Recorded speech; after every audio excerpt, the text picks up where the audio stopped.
437페이지 하단부에 뭐가 나왔냐 그러면 위험부담이라고 하는 것이 등장을 했습니다. 자, 위험부담 거기를 볼게요.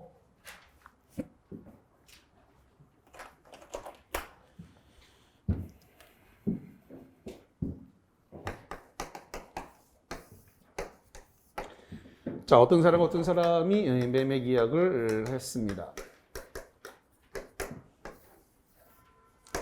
매매 계약을 했는데 이 매매 계약은 한옥을 매매 계약을 했다라고 해보죠. 한옥을 매매 계약을 했다.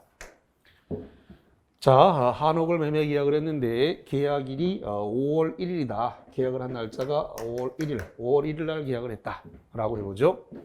5월 1일 날 계약을 했는데 이 한옥이 한 5월 20일경이 돼서 화재가 돼가지고 전소 다 타버렸어요. 화재가 다 타버렸다. 그렇게 돼서 이 한옥을 넘겨줄 수 없는 이행불능 상태에 돼 있다. 이런 상태를 후발적 불능이라고 불러요. 후발적 불능이다. 그렇게 됐을 때 이 계약의 효력은 유효냐 무효냐가 문제가 됩니다. 이 계약 유효다 무효다? 좋았어. 유효입니다. 이게 일단 첫 번째 시험 문제예요. 유효다. 후발적 불능이 돼서 이행 불능이 됐다 하더라도 이 계약 자체는 사법상 효력이 무효라고 시험 문제를 줘요. 무효가 아니라 뭐라고요? 유효.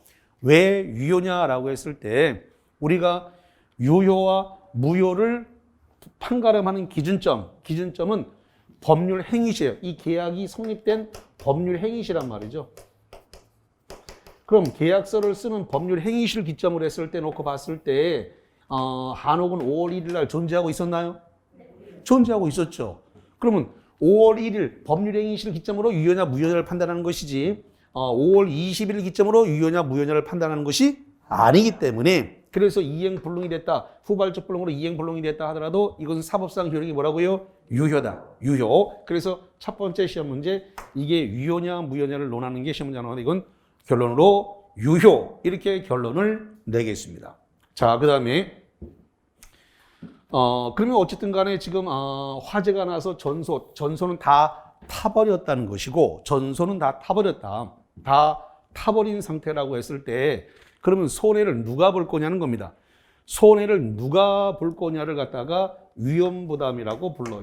다시 한번 손해를 누가 볼 거냐를 정해놓는데 그걸 뭐라고 한다고요? 위험부담. 어쨌든 한옥은 타버렸고 그러면 저것은 누군가는 손해봐야 되는데 다툼이 생기니까 손해볼 사람을 법에서 미리 정해놨다는 겁니다. 그걸 뭐라 부른다고요? 위험부담. 그러면 원칙이 뭐냐라는 건데 누가 손해를 보는 것이 원칙이냐라고 했을 때 채무자 위험부담주의를 원칙으로 하고 있습니다. 뭘 원칙으로 한다고요? 채무자 위험부담주의. 채무자 위험부담주의가 원칙인데 단서가 있어요. 어떤 단서가 있냐 그러면 당사자에게 귀책 사유가 없다라는 겁니다. 그럼 당사자는 매도인과 매수인이 당사자예요. 요 당사자, 매도인과 매수인 양쪽 다 귀책 사유, 잘못이 있다 없다? 없다. 귀책 사유가 없어요. 둘 다 잘못이 없어요. 그런데 불이 났다. 매도인, 매수인 양쪽 다 잘못이 없는데 불이 났다 이거예요. 그러면 결론적으로 삼자가 불을 냈거나 천재지변, 벼락을 맞아 불이 났다는 겁니다. 그러면 매도인도 잘못이 아니고 매수인도 잘못이 아니고 삼자가 불을 냈거나 아니면 벼락이나 천재지변에 의해서 불이 났다 이 말이죠. 이랬을 때 손해는 채무자가 봐야 된다라는 겁니다. 여기서 채무자는 매도인을 말할까요? 매수인을 말할까요? 여기서 채무자는 매도인을 말하는 겁니다. 누굴 말한다고요? 매도인. 매도인이 채무자가 되는데 지금 탄 게 돈이 탔나요? 부동산이 탔나요? 응? 부동산이 탔어요. 그래서 한옥 부동산이 탔단 말이에요. 그럼 부동산의 인도 의무는 누가 지고 있는 거예요? 매도인이 있지. 그래서 여기서 채무는 매도인이에요. 채무. 한옥 인도 의무를 지고 있는 채무. 한복 부동산 인도 의무를 지고 있는 한옥에 대한 부동산 인도 의무를 지고 있는 것은 매도인이고 그게 채무자다. 그래서 채무자 위험부담주의로서 매도인이 손해를 봐야 된다. 누가 손해보라고요? 매도인. 매도인이 손해보는 것을 뭐로 하고 있다고요? 원칙. 그렇다면 이 채무자 매도인은 여기에 대해서 채권자에게, 여기서 채권자는 매수인입니다. 이 채권자에게 이행을 청구할 수 없습니다. 자, 이게 시험 문제예요. 이행을 청구할 수 있다, 없다? 없다. 이행 청구 안 된다. 이행 청구 안 된다가 다른 말로 이야기해서 이게 뭐가 되냐면 대금 지급. 대금 지급을 청구할 수 있다, 없다? 없다. 대금 지급을 청구할 수 없다라는 겁니다. 그럼 문제가 되는 건 뭐냐면 이런 부분인데, 지금 이게 계약이 됐으니까 계약금이나 중도금을 매도인이 계약금, 중도금 받아놓은 거 있을까요, 없을까요?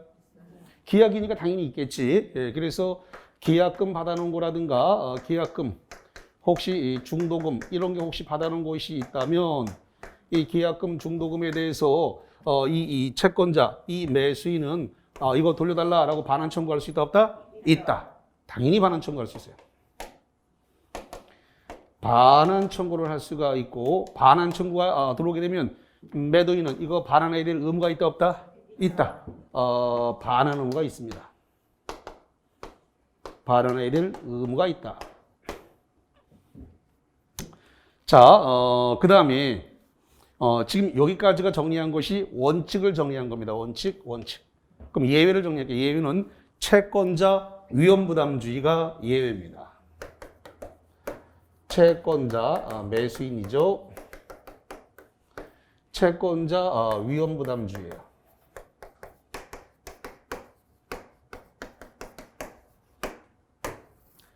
채권자 위험부담주의로서 첫 번째로서 지금 이행지체, 수령지체 중입니다.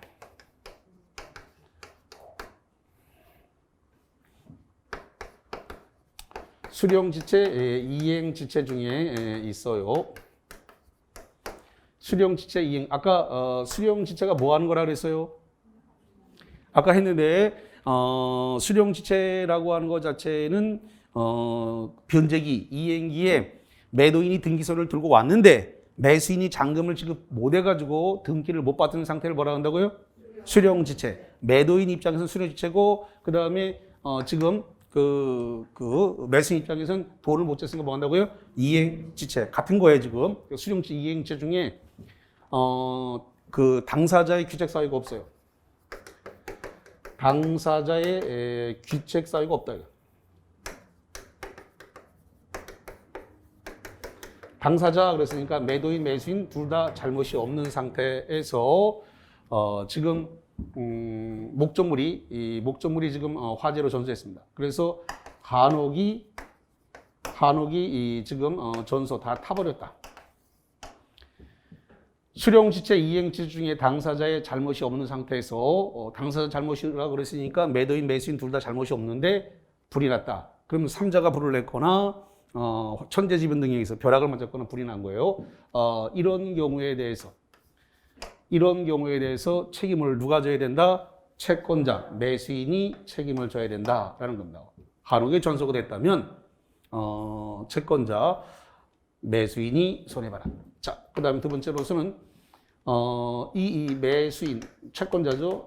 매수인의 귀책 사유, 잘못입니다. 매수인의 귀책 사유로 인해 가지고 지금 매수인의 귀책 사유가 있다 이거예요. 잘못이죠. 잘못으로 인해 가지고 불이 났다 그러면 손해 누가 봐야 된다? 매수인. 네가 봐야 된다 이 말이죠. 그래서 이런 경우가 발생을 했다면, 요 채무자 요 채무자 매도인은 여기에 대해서 이행을 청구할 수 있습니다. 이행을 청구할 수 있다. 다른 말로 해서 대금 지급을 청구할 수 있다라는 겁니다. 그래서 여기를 좀 구분해야 됩니다. 요거는 채권자 위험부담주의고 요 아래 거는 채무자 위험부담주의니까 좀 구분을 해야 되겠다라는 겁니다. 근데 지금 제가 사례를 한옥이 불이 났다라고 했는데 이게 한옥이 불이 나지 않고 매매계약 이후에 수용을 당했다라고 해도 똑같은 상황이 발생합니다. 뭐가 발생했다고요? 수용.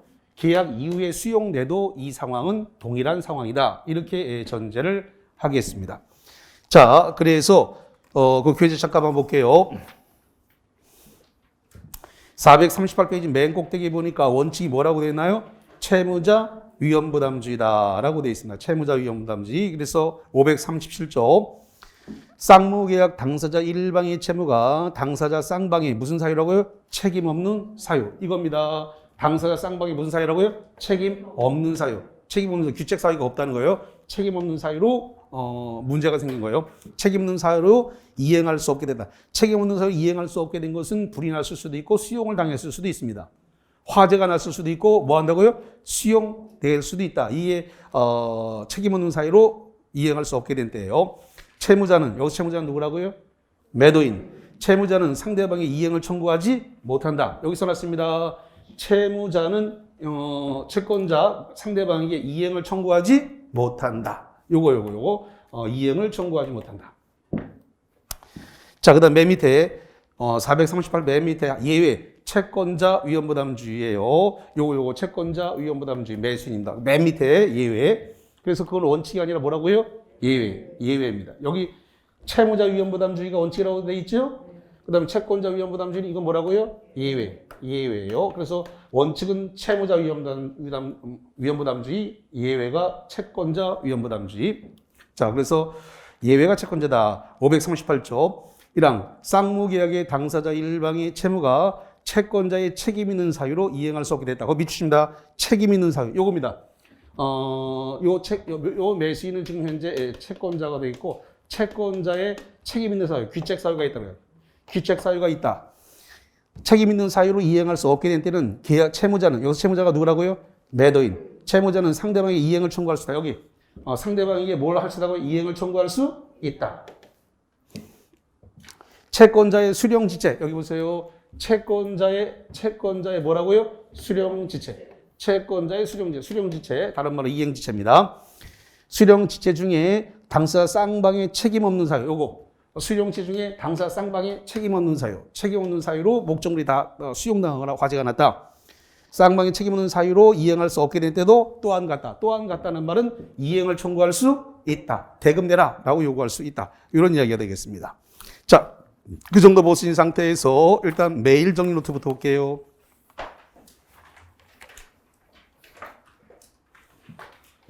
자, 매일 정리 노트. 자, 04번 보겠습니다. 04번. 쌍무계약의 당사자 일방의 채무가 당사자의 책임 없는 사유. 박스 치세요. 당사자 쌍방의 책임 없는 사유. 귀책 사유가 없다는 겁니다.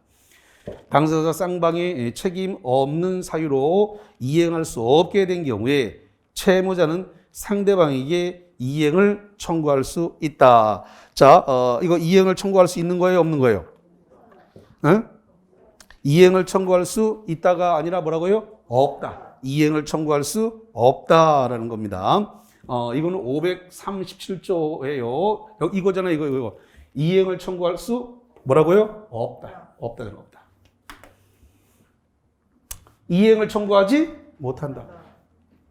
자, 그래서 당사자 쌍방의 책임 없는 사유, 규책 사유가 없다면 채무자는 채권자에게 이행을 청구하지 못한다. 그 537조 조문이에요. 저기 438페이지 맨 꼭대기 다시 봐요. 438페이지 맨 꼭대기에 그 537조 조문. 그 조문 그대로예요. 쌍무계약의 당사자 일방의 채무가 당사자 쌍방의 책임 없는 사유, 규책 사유가 없는 사유로 이행할 수 없게 될 때는 채무자는, 매도인은 상대방의 이행을 뭐한다? 청구하지 못한다. 그래서 청구하지 못한다. 청구할 수 없다는데 4번, 04번 청구할 수 있다. 틀렸잖아요. 청구하지 못한다. 청구할 수 없다는데 있다 그랬으니까 뭐가 됐다고요? X자를. 자, 그 다음에 05번 봅니다. 05번. 자, 05번과 관련해서 쌍무계약의 당사자 일방의 채무가 채권자의 책임 있는 사유. 여기 보세요. 채권자의 뭐라고요? 책임 있는 사유. 채권자의 책임 있는 사유로 이행할 수 없게 된 때는 채무자는 박스 채무자가 누구라고요? 매도인. 채무자는 상대방의 이행을 청구할 수 있다. 이거 채권자의 잘못으로 지금 이행할 수 없게 되면 채무자는 이행을 청구할 수 있다. 채무자는 이행을 청구할 수 있다. 그래서 거기 지금 04번을 갖다가 이걸 채무자 위험부담주의라 그래요. 다시 한번 04번을 뭐라고요? 채무자 위험부담주의. 그러니까 채무자가 이행을 청구할 수 있다요, 없다요? 없다. 위험부담이 무슨 뜻이라 그랬어요? 경상도 말로 얘기해. 네가 봐라 손해. 못 알아들었어? 네가 봐라 손해. 못 알아듣네. 네가 봐라 손해. 손해를 네가 보라니까. 네가 봐라 손해. 왜 이렇게 같은 경상도 말을 못 알아듣지? 그래, 그거 얘기야. 그걸 패러디한 거야. 네가 봐라 손해. 네가 봐라 손해를 바로 위험부담이라는 게 네가 봐라 손해. 그래서 누가 손해 볼 거냐를 시작할 때 그러잖아요. 누가 손해 볼 걸 정해놓은 걸 뭐라고 한다고요? 위험부담주의라. 그 말을 하고 시작했잖아요. 그래서 동영상 가서 다시 돌려봐야 돼. 그래서 지금 한 번 듣고는 무슨 소리 못 알아들으니까 어차피 동영상 가서 돌려봐야 돼요. 그리고 어차피 민법은 3일 해야 돼. 언제까지 3일 해야 되는데? 4월 달까지는 민법을 3일 해야 된다. 3일. 올해 빨리 합격하고 싶다면 4월 달까지는 3일 해라. 언제 시험 볼 건데요? 10월 29일이야. 5월 1일 날 본다니까. 자꾸 5월 1일 날 본다라고 저 10월 29일 날 본다고 생각하고 공부를 하게 되면 올해 1차 정도는 합격할까? 아니면 1차도 복기 어려워져요. 그래서 5월 1일 날 시험 본다라고 생각하고 1차에 주력을 해줘야만이 4월 달까지 한 3일을 투자해줘야지 점수가 올라요. 다른 것보다 더 빨리 끌어올려야 돼요. 그래야 2차 할 여력이 생겨요.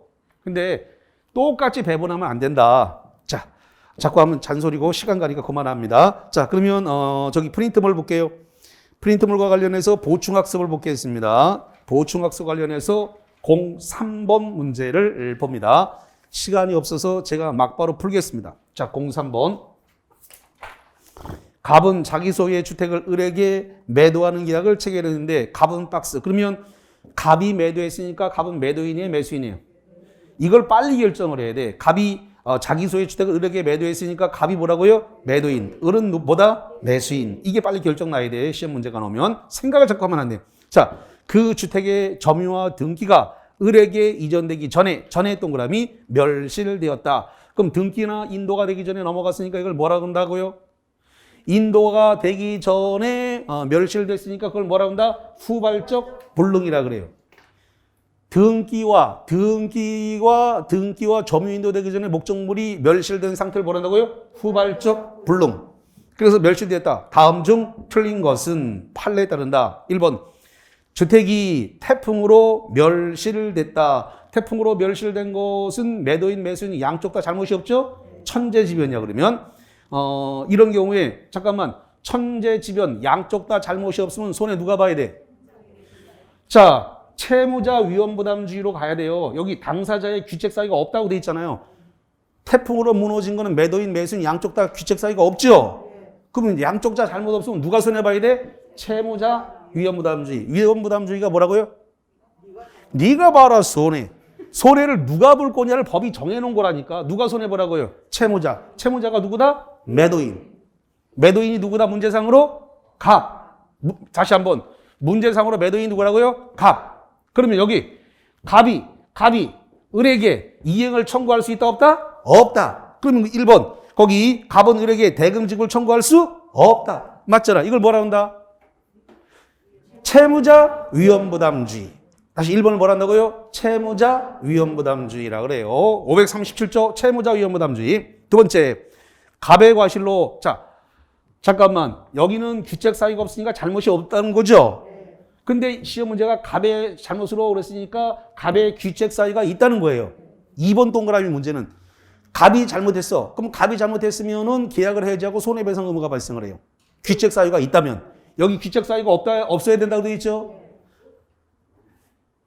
채무자 위험부담주의에 따라서 귀책 사유가 없어야 손해를 갑이 보고 끝나는데 만약에 채무자에게 매도인에게 잘못이 있으면 매수인은 계약을 해지하고 이 채무자에게 손해배상을 청구할 수 있어요. 2번. 주택이 2번 갑의 과실로 주택이 전소된 경우에 을은 계약을 해지할 수 있다 없다? 있다. 있고 뭐까지 할 수 있다? 손해배상청까지 할 수 있습니다. 자, 그 다음에 세 번째, 주택이 태풍으로 멸실된 경우에 갑은 이미 받은 계약금을 반환하는 의무가 없다. 없어요, 있어요? 자, 여기 봐요.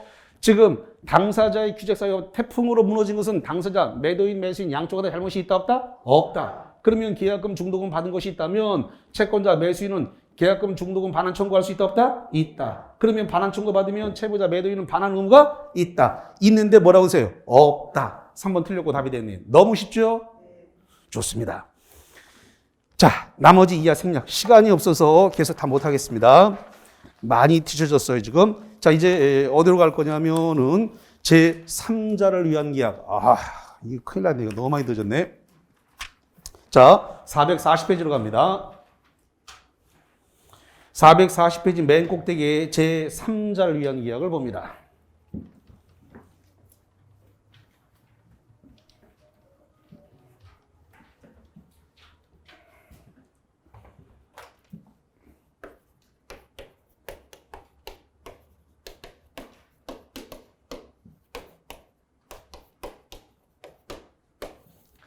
자, 제3자를 위한 이야기인데요.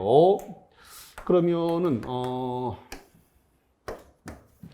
어떤 사람과 어떤 사람이 부동산에 대한 매매 계약을 이렇게 했습니다.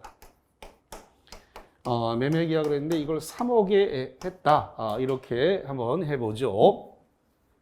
매매 계약을 하면서 매매 계약은 5월 1일 날 했다. 이렇게 해보겠습니다. 자, 그래서 계약금을 3천만 원을 계약금으로 받았어요. 그 다음에 중도금 플러스 잔금, 요게 2억 7천인데, 아니군요. 1억 7천이네. 1억 7천에 대해서, 아닌가요? 2억 7천인가요? 자, 중도금 잔금에 대해서 갑이 내가 지명하는 자에게 중도금과 잔금을 줄 수 있습니까? 그 사람한테 주신다면 내가 이 계약을 할게요 라고 요구를 했습니다. 요구를 했기 때문에 갑을 요약자라고 합니다. 약속을 요구했어요. 그래서 2억 7천을 내가 지명하는 자에게 주시오라고 요구했습니다. 그걸 뭘 한다고요? 요약자고 이 사람이 매도인입니다. 그랬더니 요 사람은 나는 뭐 귀한테 주거나 누구한테 주거나 어차피 난 중도금하고 잔금은 줘야 되니까 그리 하겠소라고 승낙을 했습니다. 그래서 낙약자라 그래요. 승낙의 약속을 했습니다. 승낙의 약속한 걸 뭐란다고요? 낙약자. 낙약자가 돈 줄 사람이니까 동시에 채무자입니다. 그래서 채무자 겸 낙약자예요. 같은 사람입니다. 채무자 겸 뭐라고요? 낙약자. 채무자 겸 낙약자다라고 하는 거. 자, 그래서 갑이 지명하는 자가 제3자가 되는데 이 3자를 병이라고 칭하고 이 사람을 수익자다 이렇게 하겠습니다. 제3자 병 수익자다. 그러면 2억 7천이라고 하는 이 돈, 2억 7천이라는 돈을 이렇게 병한테 지급할 것을 요구를 약속한 사람은 요약자인데 요 2억 7천을 병한테 지급하라 라고 요구한 것을 이걸 갖다가 제3자 약관이라 그래요. 이걸 뭐라 한다고요? 제3자 약관. 다른 말로 특약이라는 거예요. 특약. 그래서 3자를 위한 계약 이 성립이 됐습니다. 요 3자를 위한 계약은 우리 사회에서 굉장히 폭넓게 사용을 하게 되는데 만약에 제 명의로 생명보험을 들었습니다. 생명보험을 들었는데 보험회사하고 생명보험을 들었습니다. 그런데 제가 죽으면 그걸 갖다가 보험금을 받는 것은 저희 집사람입니다. 나 떨고 있니? 그럼 나 죽일락하나? 어쨌든 간에 그래서 생명보험의 명의는 제 명의로 돼 있고 보험회사와 계약하고 수령자는 제 부인 3자 명의로 돼 있습니다. 이게 전형적인 3자를 위한 계약이에요. 그래서 보험계약도 3자를 위한 계약이다. 이렇게 보면 되고 하나만 더 할게요. 아바이 갑이 건설회사하고 계약을 했습니다. 그래갖고 자식한테 아파트를 사주는 계약을 했습니다. 아바이 갑이 건설회사하고 계약을 하면서 자식한테 부동산을 사주는 계약을 했습니다. 이것도 무슨 계약이라고요? 삼자를 위한 계약. 그래서 이 삼자를 위한 계약은 우리 사회에서 굉장히 폭넓게 많이 사용하는 거니까 이론이라고 생각하지 마시라는 겁니다. 이론이 아니고 실제로 정말 너무나 많이 쓰는 거예요. 그래서 실생활에 직접적 영향을 미치는 것이다. 이렇게 정리를 하겠습니다. 자, 이렇게 됐을 때 지금 여기 요 갑과 을의 관계를 이걸 갖다가 기본 관계, 다른 말로 보상 관계다 이렇게 불러요. 다시 갑과 요약자와 낙약자와의 관계를 뭐라 한다고요? 기본 관계, 다른 말로 뭐라 한다고요? 보상 관계. 그 다음에 낙약자와 수익자와의 관계를 이걸 갖다가 수익 관계라 불러요. 수익 관계. 그 다음에 여기 요약자와 이 수익자, 이 요약자와 수익자와의 관계를 이걸 갖다가 대가 관계다 이렇게 합니다. 뭐라고 한다고요? 대가 관계, 대가 관계다. 자, 그러면 이제 다시 그래서 이제 삼자를 위한 계약의 삼면 관계가 나왔고 지금 갑과 을이 계약을 하면서 중도금, 잔금 2억 7천을 삼자 병한테 주라고 했는데 이거를 제3자 뭐라 부른다고요? 약관. 삼자 약관이라 부르는데 그러면 제3자를 위한 계약을 체결할 당시에 계약이 체결될 당시에 요 삼자는 현존해야 되느냐 그랬더니 현존하지 않아도 된다. 그러면 특정돼 있어야 되냐? 특정돼 있지 않아도 된다. 그래서 삼자를 위한 계약을 체결할 당시에 요 삼자는 현존하지 않아도 되고 특정하지 않아도 된다. 무슨 소리냐? 엄마 뱃속에 들어있는 태아를 위해서 삼자를 위한 계약은 성립할 수 있다. 할아버지가 며느리 뱃속에 들어있는 태아를 위해서 삼자를 위한 계약을 할 수 있다 없다? 있다. 있다. 이거. 그 다음에 설립 중인 법이니까 아직 설립이 안 된 거죠? 현존하지 않아요. 아직 특정되지 않았어요. 현존하지 않아도, 특정되지 않아도 삼자를 위한 계약. 그래서 설립 중인 법인을 위해서도 삼자를 위한 계약을 성립할 수 있다 없다? 있다. 일단 자, 이렇게 해가지고 지금 계약이 성립이 돼 있는데 낙약자가 수익자한테 의사를 물어봤습니다. 그래서 지금 갑이라는 사람이 귀하한테 2억 7천을 주라고 하는데 2억 7천을 받을 의사가 있습니까? 이걸 갖다가 수익의 향수 여부라 그래요. 칙칙 뿌리는 향수가 아니라 누릴 겁니까? 이걸 향수라 그래요. 향수 뿌리는 거 아니야 또 향수 또 그 향수가 아니야 이거. 그래서 수익의 향수 여부에 대해서 최고할 수 있습니다. 최고는 촉구라 그래요. 그래서 2억 7천을 병 당신한테 주라고 그러는데 받을 의사가 있습니까? 라고 최고를 하는데 최고를 할 때는 상당한 기간을 정해서 해야 돼요. 아까 상당한 기간의 대법원 판례 기간이 언제라 그랬어요? 아까 한 번 했는데 그걸 잘 기억하네. 아까 써드렸어요. 15일에서 30일. 어디서 썼을까요? 아까 청약에서 썼어요. 청약에서 기간을 정하지 않았다. 청약에서 기간을 정하지 않으면 상당한 기간을 승낙기간으로 본다라고 되어 있어요. 상당한 기간은 판례가 얼마로 되어 있다고요? 15일에서 30일. 상당한 기간이 나오면 15일에서 30일. 이거 잘 기억하셔야 돼. 상당한 기간 15일에서 30일. 그래서 요 상당한 기간을 정해서 요때까지 답변해 주세요. 요 수익을 받을 건지 안 받을 답변해 주세요. 라고 그걸 최고를 했고 그래서 요 수익자가 수익의 의사 표시를 했습니다. 수익의 의사 표시를 했다 이거죠. 자, 이것은 형성권이라 그래요. 무슨 권? 형성권. 수익의 의사 표시를 하는 순간 이 병은 돈 받을 권리가 생기면서 병은 을은 즉각적으로 채무자의 지위가 돼요. 돈 2억 7천을 병한테 줘야 될 법적 의무가 발생한다. 수익의 의사 표시를 하는 순간. 그런데 요 수익의 의사 표시는 누구에게 해야 되냐면 낙약자를 상대로 수익의 의사 표시를 해야 된다 이겁니다. 누굴 상대로? 낙약자를 상대로 수익의 의사 표시를 한다. 자, 그럼 정리를 다시 합니다. 제3자를 위한 계약을 체결할 당시에 3자는 현존하지 않아도 되고 특정되지 않아도 된다. 그런데 수익자가 수익의 의사 표시를 할 때는 엄마 뱃속에 있던 태아는 출생이 끝나 있어야 됩니다. 그래서 특정돼 있어야 되고 그 다음에 법인인 설립이 끝나 있어야 되니까 현존해야 됩니다. 구분하셔야 돼. 그래서 계약 체결 시에는 현존하거나 특정되지 않아도 되고, 그러나 수익의 의사 표시를 할 당시는 특정돼 있어야 되고, 뭐 한다고요? 현존해야 된다라는 겁니다. 자, 3자를 위한 계약에서 계약 당사자는 누구다? 여기 요약자와 낙약자 둘이 계약의 당사자고, 요 수익자는 계약의 당사자다 아니다? 아니다. 이 사람의 수익의 의사표시는 여기에 영향을 미치지 않아요. 왜냐하면 둘이 계약하고 난 다음에 낙약자가 수익자한테 의사 물어본 거죠? 계약하고 난 다음에 물어봤잖아요. 그러니까 계약할 때 이 사람의 의사는 중요하다, 안 중요하다? 중요하지 않다. 계약 당사자가 아니다. 아무런 영향을 미치지 않아요. 수익의 의사표시와 이 계약하고는 아무런 관계가 없다. 계약하고 난 다음에 낙약자가 기일을 정해가지고 그래서 이거 2억 7천 줄 건데 주라 그러는데 받을 거냐라고 하는 걸 의사를 나중에 물어보는 거기 때문에 계약의 당사자가 아니다. 그러면 이제 수익의 의사 표시를 했으므로 수익자는 돈 받을 권리가 생겼습니다. 돈을 줘야 되는데 낙약자가 돈을 안 주더라. 낙약자는 채무자입니다. 채무자가 돈을 안 주더라. 라고 했을 때 이 수익자는 이 계약에 대해서 해제할 수 있는 해제권이 있는가? 계약 해제권 없어요. 취소권이 있느냐? 취소권 없어요. 그 다음에 원상 회복을 해야 될 원상 회복권이 있느냐? 없습니다. 무슨 권도 없다고요? 원상 회복권도 없습니다.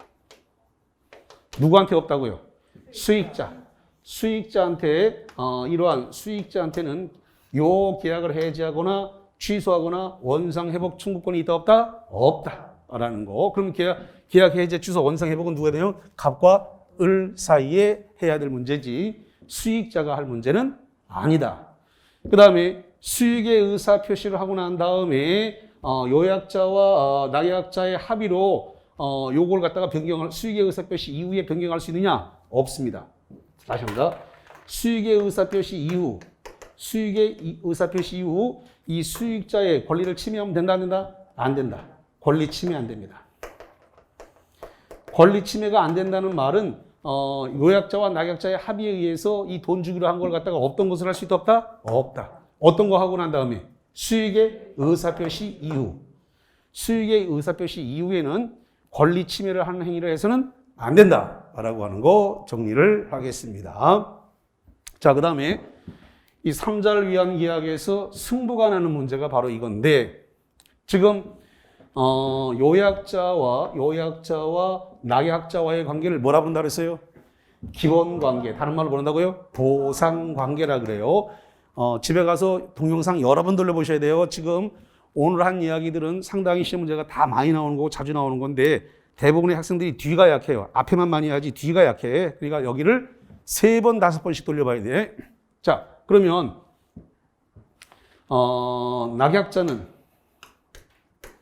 낙약자가 지금 누구예요? 을. 낙약자는 요약자가 누구예요? 갑. 낙약자는 요약자와의 계약의 흠결.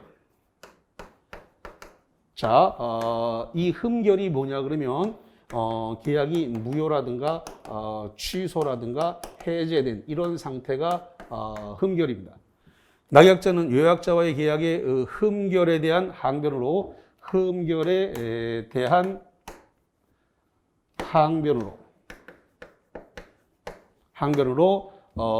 요약자는 수익자가 누구냐면 수익자면 병입니다. 수익자가 누구라고요? 병. 수익자에게 대항할 수 있다라는 겁니다. 자, 여기가 이제 시험 문제가 되는 거예요. 대항할 수 있다. 이게. 자, 그럼 법조문은 대항할 수 있다. 이렇게 되어 있는데 이 대항할 수 있다의 의미가 뭐냐면 이 계약 자체가 요 계약 자체가 무효, 취소, 해제가 됐다는 거예요. 자, 그럼 요겁니다. 요약자와 낙약자와의 계약에 대한 흠결, 요 계약이 뭐였다고요? 무효, 취소, 해제가 됐다. 그럼 매도인이 등기 넘겨요, 안 넘겨요? 등기 안 넘겨요. 그러면 낙약자가 수익자, 요겁니다. 낙약자가 수익자에게 대항할 수 있다. 낙약자가 수익자에게 대항할 수 있다는 말은 대금 지급을 갖다가 거절할 수 있다는 소리예요. 뭐 한다고요? 거절할 수 있다. 근데 시험 문제는 이 있다를 없다라고 해. 무지하게 잘 속아, 이 시험 문제가. 지금 보기는 간단해도 시험 지문으로 올라오면, 시험 지문이 그림으로 올라오는 게 아니라 서술형으로 올라오기 때문에 너무 많이 틀려요. 굉장히 조심해야 돼. 많이 쓰고 연습 많이 하셔야 돼. 자, 그 다음 이쪽.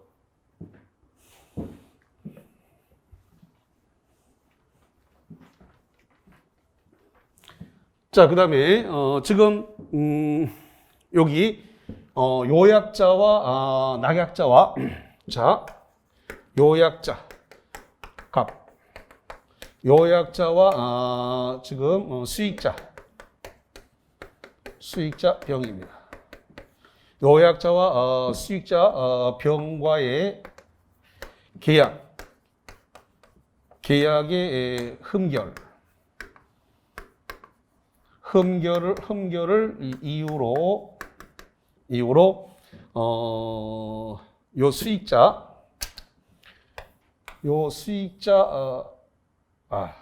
요거부터 낙약자는 누구냐면 을입니다. 낙약자 을은 요 수익자 병에게 대항할 수 없다예요.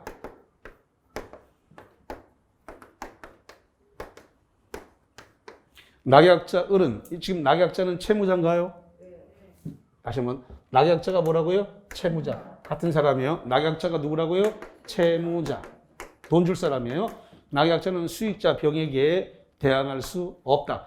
대항할 수 없다란 말은 대금 지급을 거절할 수 없다. 대금 지급을 거절할 수 없다.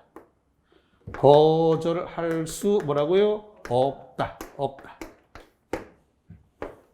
대금 지급을 거절할 수 없다라는 겁니다. 자, 그럼 이런 거예요. 요약자 갑하고 수익자 병하고 요 대가 관계에 뭐가 생겼다고요? 흠결, 하자가 생겼다는 겁니다. 이 계약 관계에 흠결, 하자가 있다는 겁니다. 이 흠결을 가지고 흠결 이후로 낙약자는 수익자에게 흠결에 대한 항변으로 낙약자는 수익자에게 뭐한다? 대항할 수 없다. 대항할 수 없다는 말은 낙약자는 수익자한테 대금을 지급해야 된다. 거절할 수 없으니까 대금을 지급해야 된다. 그래서 요약자와 수익자 관계는 없다예요. 그냥 이렇게 외우셔야 돼. 요약자와 수익자 관계는 뭐라고요? 없다. 결론만 기억하시면 돼요. 없다. 그 다음에 여기 요약자와 낙약자에 관한 항변으로 낙약자는 수익자에게 대항할 수 뭐라고요? 있다. 그래서 왼쪽은 없다, 오른쪽은 있다.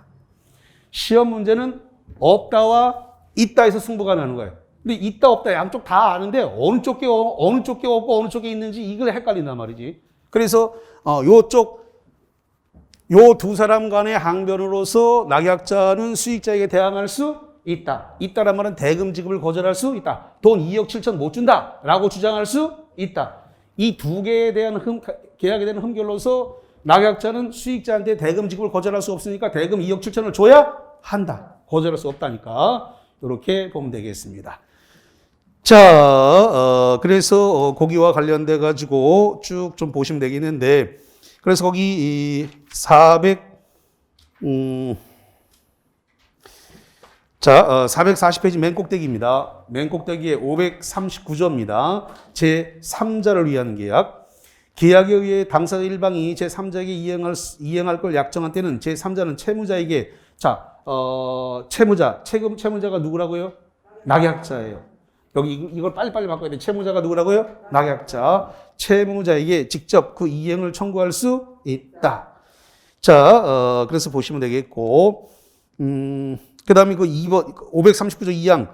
전환극의 제3자의 권리는 여기 보세요. 3자라고 하는 것은 지금 병을 얘기하는 거예요. 병이 뭐라고요? 3자. 그렇지. 수익자. 제3자는 그 권리가 채무자에 대해서, 채무자가 누구라고요? 낙약자. 채무자에 대해서 기약의 이익을 받을 의사를 표시한 태생입니다. 제 수익자는 낙약자한테 수익자는 낙약자한테 뭐 한다고요? 수익의 의사를 표시한 때 발생한다. 그래서 표시한 때 생긴다. 이렇게 보시면 되겠습니다. 좋습니다. 그래서 거기까지 관련 내용을 봤고, 그 다음에 거기 442페이지 맨 꼭대기에 보니까 1번의 보상관계를 뭐라고 써놨어요? 기본관계. 칠판 잠깐만 보세요. 여기 보상관계를 다른 말로 뭐라 한다고요? 기본관계. 보상관계를 요약자와 낙약자와의 관계를 기본관계, 보상관계라고 한다. 이렇게 보시면 되겠고, 그래서 거기 파란색, 기역에 파란색 글씨를 한번 봐주세요. 보상관계의 흠결이나 하자는 제3자를 위한 계약에 영향을 미치게 된다. 자, 여기 보상관계니까 요약자와 낙약자의 관계는 영향을 미치니까 거기에 대한 항변으로서 수익자에게 대항할 수 뭐라고요? 있다. 그럼 대금을 지급한다? 안 한다? 안 한다. 대금 지급을 거절할 수 있다. 이런 소리가 되는 거예요. 자, 그 다음에 대가관계다. 잠깐만. 대가관계는 여기 요약자와 수익자의 관계를 뭐라 한다고요? 대가관계. 요약자와 수익자의 관계를 대가관계라고 한다. 요약자가 자기가 취득할 거래를 제3자에게 기소시키는 것이다. 거기 형광펜 대가관계는 계약 내용이 되지 않으므로 대가관계의 흠결이 있더라도 제3자를 위한 계약에는 영향을 미치지 않는다. 영향을 미치지 않으니까 여기 낙약자는 수익자한테 대금을 거절할 수 없으니까 대금 지급해야 돼요. 거절할 수 없으니까. 예. 자, 그 다음에 443페이지 오른쪽 페이지 맨 꼭대기 제3자에 대한 효력이다. 파란색만 봅니다. 제3자의 수익의 의사표시 요겁니다. 제3자에 대한 수익 의사표시는 형성권으로 돈 받을 권리가 생긴다 그랬죠? 예. 낙약자한테 수익의 의사표시를 함으로써 수익자는 돈 받을 권리가 발생한다. 그래서 거기 파란색 제3자의 수익의 의사표시는 제3자를 위한 계약에서 제3자의 권리 발생 요건이고 요건이지 계약 성립 요건은 아니다. 아까 그랬습니다. 이 수익의 의사표시는 요 계약을 체결할 당시에는 했다 안 했다? 계약 체결하고 나면 낙약자가 지금 수익의 의사표시를 물어본 거잖아요. 요 수익의 의사표시와 요 계약하는 영향을 미친다 안 미친다? 안 미친다. 성립 요건이다. 수익의 의사표시는 성립 요건이다 아니다? 아니다. 요 수익의 의사표시할 당시는 이 수익자의 의사를 물어볼 것이 아니기 때문에 수익의 의사표시와 이 계약의 성립에는 아무런 영향을 미치지 않습니다. 성립 요건 자체가 아니다. 뭐 이런 내용이 되어 있으니까. 자, 그 정도 보시는 상태에서 프린트부를 좀 볼게요. 자, 메일 정리 노트부터 봅니다. 06번. 낙약자 박스 낙약자는 채무자입니다. 쓰셔야 돼요. 그냥 계속 쓰면서 익히셔야 돼. 낙약자가 누구라고요? 채무자. 채무자는 요약자와의 계약에 의한 항변으로 수익자에게 대항할 수 있다. 있다요, 없다? 자, 여기 봐, 여기.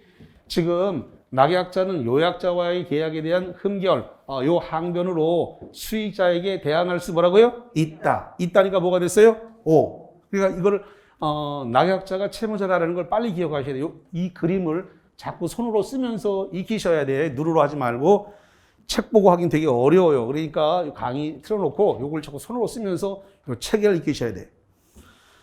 자, 그래서 5역, 그 다음에 7번 채무자 갑. 잠깐만.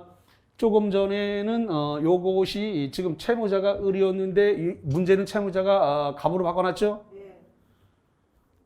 지금 칠판에 채무자가 갑으로 을로 돼 있잖아요. 근데 문제는 뭐로 줬어요? 갑이 채무자. 그러니까 갑과 을의 관계를 바꿔놨어요. 그러니까 문제가 이렇게도 나온단 말이에요. 자, 그래서 채무자가 갑과 채권자 을. 그래서 요약자다. 그래서 낙약자가 여기 판서 써놓은 거하고 반대로 해놨죠.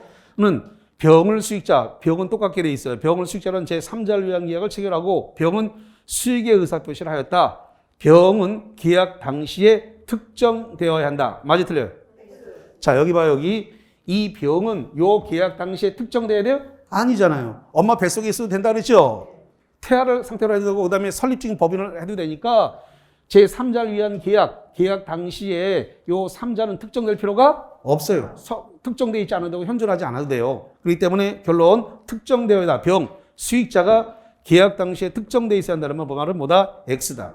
08번 제3자 수익자는 계약 당사자가 아니므로 슬롯이 짜릅니다. 여기까지 맞아 틀려요. 여기 봐요. 계약 당사자는 누구다? 요약자 갑과 낙약자 을이 계약 당사자죠. 수익자 병은 계약 당사자가 아니다. 그래서 제3자 수익자는 계약 당사자가 아니므로 슬롯이 끊고 해제권이나 취소권을 행사할 수 없으며 끊어요. 여기까지 맞다 틀리다. 여기 수익자는 계약 당사자가 아니니까 해제권이나 취소권이나 원상회복 청구권이 있다 없다? 없다. 설명은 다 했는데 처음 들으면 못 알아들으니까 집에 가서 계속 돌려보셔야 돼. 이거를 다 돼 있어. 다 돼 있는데 내 걸로 만드는 데는 시간이 걸린단 말이야. 수익자는 해제권, 취소권, 원상회복권이 없다. 그래서 거기 해제권이나 취소권을 행사할 수 없으며 슬롯이 자르고 나아가 해제를 원인하는 원상회복 청구권 여기 원상회복 청구권 있다 없다? 없다. 답은 뭐다? O. 자, 그 다음에 09번 요약자와 수익자 여기 보세요. 요약자하고 누구라고요? 수익자. 그럼 대가 관계예요. 요약자와 수익자 그러면 계약에 대한 흠결로서 대항할 수 있다 없다? 없다. 끄트머리 없다. 자, 봅니다. 수익자와의 관계인 대가의 흠결이나 하자를 이유로 낙약자는 수익자에게 대항할 수 있다. 있다가 아니라 여기 뭐로 돼 있어요? 없다. 결론 X. 자, 문제 봅니다. 문제와 관련해서 06번입니다. 시간 관계상 제가 막바로 풀겠습니다. 06번. 제3자를 위한 계약에 관한 설명으로 틀린 것은 1번. 수익의 의사표시를 함으로써 제3자에게 권리가 생긴 후에는 여기 보세요. 수익의 의사표시를 했네요. 형성권이기 때문에 의사표시가 동시에 생겼습니다. 여기 수익의 의사표시 이후에는 요약자와 낙약자가 권리를 침해해서 이 수익자의 권리를 침해할 수 있다 없다? 없다.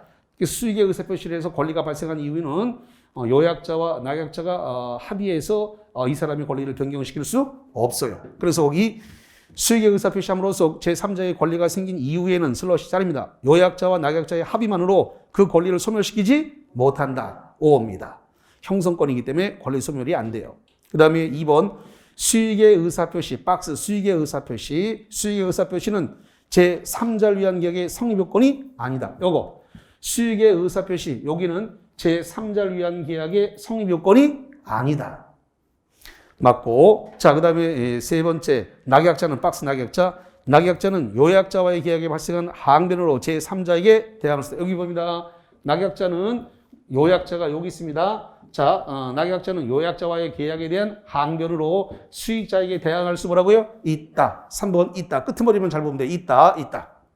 맞고. 4번 수익의 의사표시를 한 제3자는 박스 제3자 낙약자의 채무 불이행을 이유로 계약을 해지할 수 없다. 여기 수익자는 이 채무자가 이행을 안 한다고 해서 이 계약을 해지할 수 있다 없다? 없다. 맞아요. 5번 제3자가는 수익의 의사표시 상대번 요약자다. 요약자 맞아요 틀려요? 여기 봐요. 수익의 의사표시는 누구한테 한다? 낙약자인데 시험 문제 뭐라고 써놨어요? 요약자. 틀렸네. X.